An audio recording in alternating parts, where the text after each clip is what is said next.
എല്ലാവർക്കും നമസ്കാരം. സുഖമാണെന്ന് കരുതുന്നു.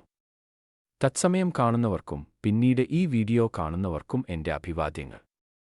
ഇന്ന് ഞാൻ നിങ്ങളുമായി പങ്കുവയ്ക്കാൻ ആഗ്രഹിക്കുന്നത് നമ്മുടെ തൊഴിൽ മേഖലയിൽ തലയുയർത്തിയും കരുത്തോടെയും നിൽക്കേണ്ടതിൻ്റെ പ്രാധാന്യത്തെക്കുറിച്ചാണ്.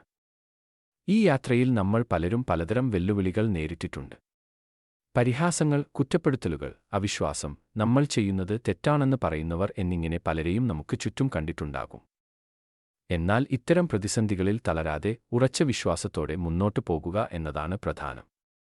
നമ്മൾ ചെയ്യുന്ന കാര്യത്തിൽ നമുക്ക് കൃത്യമായ ബോധ്യമുണ്ടെങ്കിൽ ആ ബോധ്യത്തിൽ ഉറച്ചു നിൽക്കണം. അങ്ങനെ ഉറച്ചു നിൽക്കുന്ന ഒരാളെ ലോകം ആദരവോടെയും വിശ്വാസത്തോടെയുമാണ് നോക്കിക്കാണുക. പതറാത്ത മനസ്സ് നിങ്ങൾക്ക് വലിയൊരു വ്യക്തിത്വം നൽകും.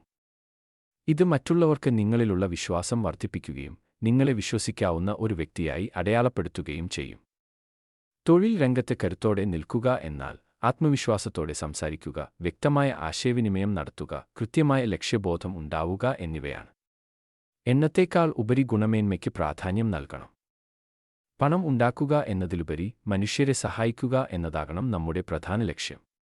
നമ്മുടെ പ്രവർത്തനങ്ങൾ എപ്പോഴും സത്യസന്ധമായിരിക്കണം. മറ്റുള്ളവരുടെ വിജയത്തിനായി പ്രവർത്തിക്കുമ്പോഴാണ് നമ്മളും വലിയ വിജയങ്ങൾ സ്വന്തമാക്കുന്നത്.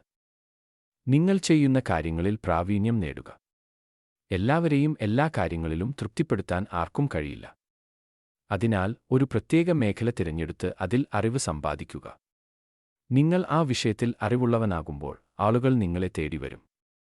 ഇത് നിങ്ങളിൽ വലിയൊരു ആത്മവിശ്വാസം വളർത്തും. കരുത്തോടെ നിൽക്കുക എന്നാൽ അഹങ്കാരമല്ല, മറിച്ച് നിങ്ങൾ ചെയ്യുന്ന കാര്യത്തിലുള്ള അറിവും വിശ്വാസവുമാണ്. ആത്മവിശ്വാസം ഉള്ള ഒരാളുടെ സാന്നിധ്യം പോലും മറ്റുള്ളവർക്ക് ഊർജ്ജം നൽകും. നല്ലൊരു വ്യക്തിത്വം കെട്ടിപ്പടുക്കാൻ നിങ്ങളുടെ മൂല്യങ്ങളിൽ ഉറച്ചു നിൽക്കുക. ആർക്കുവേണ്ടിയും നിങ്ങളുടെ നിലപാടുകൾ മാറ്റരുത്. മറ്റുള്ളവരുടെ വിജയത്തിനായി നിങ്ങൾ എത്രത്തോളം അധ്വാനിക്കുന്നുവോ അത്രത്തോളം വിജയവും ബഹുമാനവും നിങ്ങളെ തേടിയെത്തും. സ്വന്തം ലാഭത്തേക്കാൾ മറ്റുള്ളവരുടെ വളർച്ചയ്ക്ക് പ്രാധാന്യം നൽകുന്ന ഒരാൾക്ക് മാത്രമേ ദീർഘകാലം നിലനിൽക്കാൻ സാധിക്കൂ. നിങ്ങളുടെ തൊഴിൽ മേഖലയിൽ ഈ കാര്യങ്ങൾ ശ്രദ്ധിച്ചാൽ തീർച്ചയായും വലിയ വിജയം നേടാൻ നിങ്ങൾക്ക് സാധിക്കും. ഈ കാര്യങ്ങൾ നിങ്ങൾക്ക് ഉപകാരപ്പെടുമെന്ന് ഞാൻ വിശ്വസിക്കുന്നു. നിങ്ങളുടെ തൊഴിൽ മേഖലയിൽ മികച്ച വിജയം നേടാൻ സാധിക്കട്ടെ എന്ന് ആശംസിക്കുന്നു.